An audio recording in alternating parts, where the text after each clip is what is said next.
Breaking news చూస్తున్నాం. YS Vivekananda Reddy హత్యపై Sunitha ఒంటరిగా పోటీ చేస్తున్నారని AP Congress chief YS Sharmila అన్నారు. వివేకాను ఎవరు చంపారో మీకు తెలీదా అని ప్రశ్నించారు. ఇలాంటి అన్న ఉంటే ఇక శత్రువులు కూడా అవసరం లేదన్నారు. అన్న అనే పదానికే ఆయన కళంకం అని చెప్పారు. వివేకానంద వ్యక్తిత్వాన్ని దెబ్బతీయాలని చూస్తున్నారన్నారు.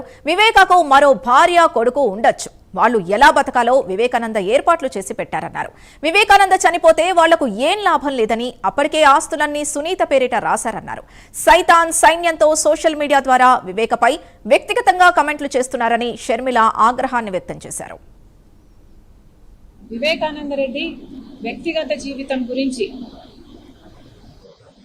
వాళ్ళ సోషల్ మీడియా సైతాన్ సైన్యం చేత నానా రకాలుగా ఆయన వ్యక్తిత్వాన్ని, అసలు బ్రతికి లేడు మనిషి అన్న ఇంగితం కూడా లేకుండా ఆయనను అవమానించడం జరిగింది. అసలు సాక్షి పేపర్లో కూడా పైనేమో రాజశేఖర రెడ్డి గారి ఫోటో, కిందేమో వివేకానంద రెడ్డి గారి ఫోటోలు, ఆయన గురించి రాసిన ఆర్టికల్స్ ఈ రోజు వరకు కూడా కళ్ళ ముందు కదులుతూనే ఉన్నాయి. అది ఎప్పటికీ మర్చిపోలేం. వివేకానంద రెడ్డి గారికి ఇంకో భార్య ఉండొచ్చు, కొడుకు ఉండొచ్చు, కానీ వాళ్ళు ఎలా బ్రతకాలి అన్న దాని గురించి, వాళ్ళకు కావాల్సిన ఫైనాన్షియల్ గా అయితేనేమి, ఇంకో రకంగా అరేంజ్మెంట్స్ అయితేనేమి వివేకానంద రెడ్డి గారు అప్పుడే చేసి పెట్టి చనిపోయారు.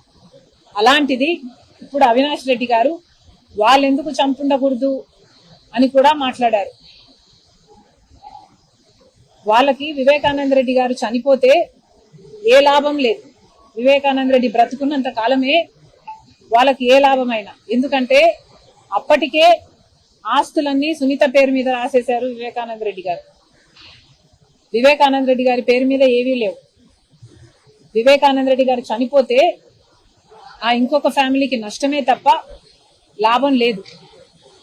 వాళ్లకు వివేకానంద రెడ్డిని చంపాలన్న మోటివ్ లేదు అన్న విషయం అందరికీ స్పష్టంగా తెలుసు. వివేకానంద రెడ్డి వ్యక్తిగత